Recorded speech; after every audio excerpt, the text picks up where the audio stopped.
Hi friends, welcome to my channel. ಮತ್ತೆ ನಾನು ನಿಮ್ಮ ಮುಂದೆ ಬಿಸಿ ಬಿಸಿ ಆಗಿರುವಂಥ ಎಗ್ ರೈಸ್ ರೆಸಿಪಿನ ತಗೊಂಡು ಬಂದಿದ್ದೀನಿ. ಕರ್ನಾಟಕದ ಕಡೆಗೆ ಇದು ತುಂಬ ಫೇಮಸ್ ಆಗಿದೆ. ಧಾರವಾಡ, ಹುಬ್ಬಳ್ಳಿ, ಬೆಳಗಾವಿ ಸೈಡ್ ಅಂತೂ ಈ ಎಗ್ ರೈಸ್ಗೆ ತುಂಬ ಇಷ್ಟಪಡ್ತಾರೆ. ಕಾಲೇಜ್ ಸ್ಟೂಡೆಂಟ್ಸ್ ಎಲ್ಲ ಈ ಎಗ್ ರೈಸ್ ಅಂದರೆ ಅವರಿಗೆ ತುಂಬ ಇಷ್ಟ ಆಗುತ್ತೆ.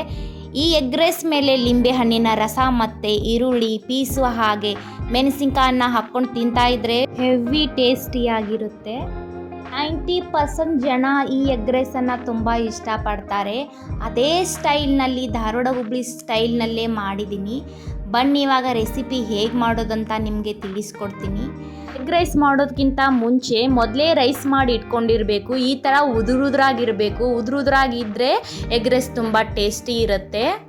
ಇಲ್ಲಿ ನಾನು 400 ಗ್ರಾಮು ರೈಸನ್ನು ಮಾಡ್ಕೊಂಡು ಇಟ್ಕೊಂಡಿದ್ದೀನಿ. ಅಂದರೆ ಅರ್ಧ ಕೆಜಿಗೆ 100 ಗ್ರಾಮ್ ಕಮ್ಮಿ ರೈಸ್ ಮಾಡಿಟ್ಕೊಂಡಿದ್ದೀನಿ. ಮೊದಲಿಗೆ ನಾನಿಲ್ಲಿ ಒಂದು ಅರ್ಧ ಸ್ಪೂನು ಎಣ್ಣೆ ಹಾಕ್ಕೊಂಡ್ಬಿಟ್ಟು 4 ತತ್ತೆ ಹಾಕ್ಕೊಳ್ತಾ ಇದ್ದೀನಿ. ಎಣ್ಣೆ ಬಿಸಿ ಆದಮೇಲೆ ಇನ್ನೂ ಬೇಕಾದರೆ ಜಾಸ್ತಿ ಎಗ್ನ ಬಳಸ್ಕೊಳ್ಬೋದು ನೀವು. ಮೀಡಿಯಮ್ ಫ್ಲೇಮ್ನಲ್ಲಿ ಇಟ್ಕೊಳ್ಳಿ, ಇಲ್ಲಾಂದರೆ ಕೆಳಗಡೆ ಹೊತ್ಕೊಳ್ಳೋ ಚಾನ್ಸಸ್ ಇರುತ್ತೆ. ಹಾಗೆ 1 ಸ್ಪೂನು ಅರಿಶಿಣದ ಪುಡಿಯನ್ನು ಹಾಕ್ಕೊಳ್ತಾ ಇದ್ದೀನಿ.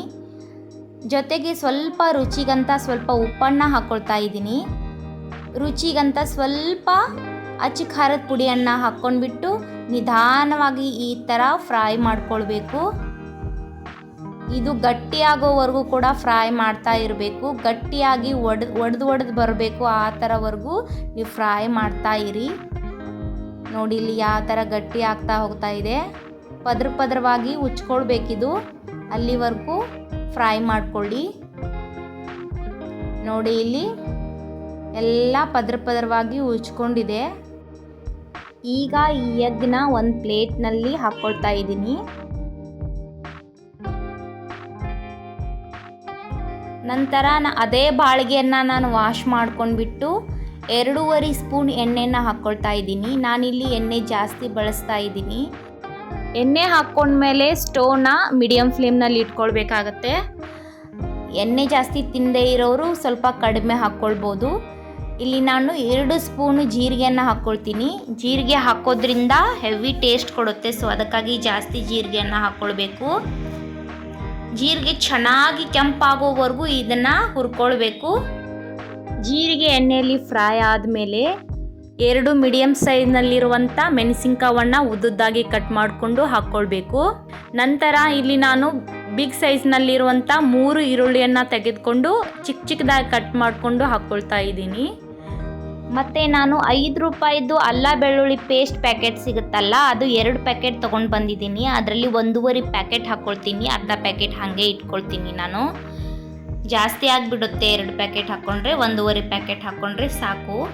ನಂತರ ನಾನಿಲ್ಲಿ ಒಂದು ಅರ್ಧ ಸ್ಪೂನು ಅರಿಶಿಣದ ಪುಡಿಯನ್ನು ಹಾಕ್ಕೊಳ್ತಾ ಇದ್ದೀನಿ.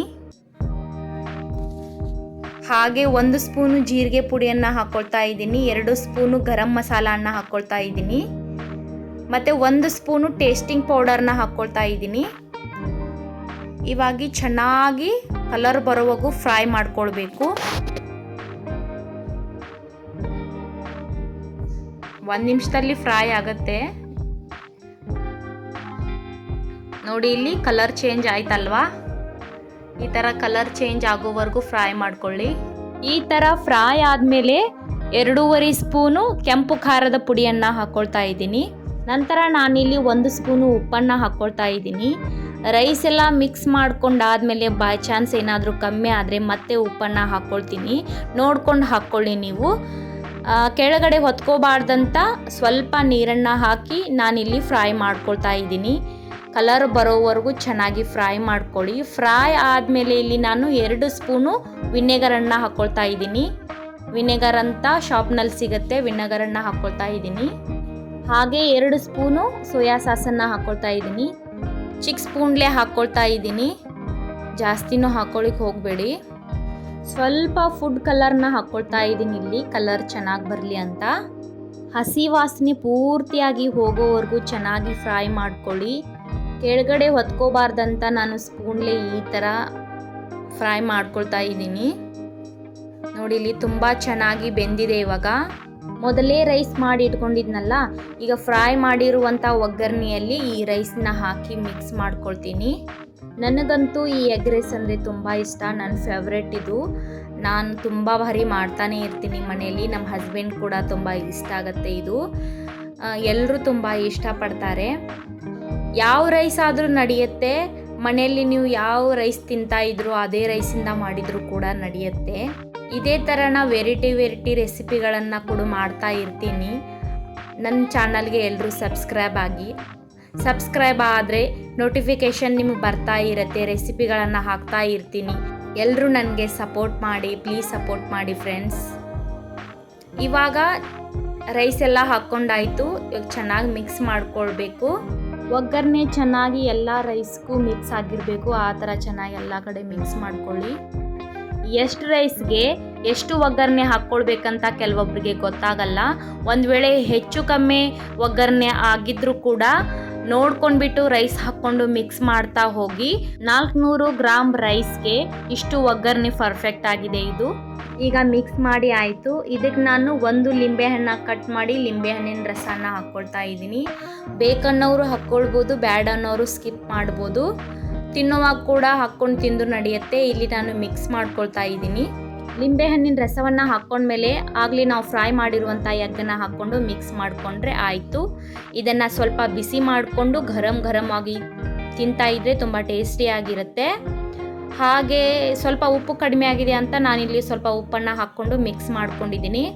ಮೇಲ್ಗಡೆ ಇಲ್ಲಿ ನಾನು ಕೊತ್ತಂಬರಿಯನ್ನು ಹಾಕ್ಕೊಳ್ತಾ ಇದ್ದೀನಿ. ತುಂಬ ಈಸಿಯಾಗಿದೆ ಇದು ಎಗ್ ರೆಸಿಪಿ. ಇನ್ನೂವರೆಗೂ ನನ್ನ ಚಾನಲ್ಗೆ ಯಾರೆಲ್ಲ ಸಬ್ಸ್ಕ್ರೈಬ್ ಆಗಿಲ್ವೋ ಪ್ಲೀಸ್ ಸಬ್ಸ್ಕ್ರೈಬ್ ಆಗಿ, ಲೈಕ್ ಮಾಡಿ, ಶೇರ್ ಮಾಡಿ ಮತ್ತು ಕಮೆಂಟ್ ಮಾಡಿ.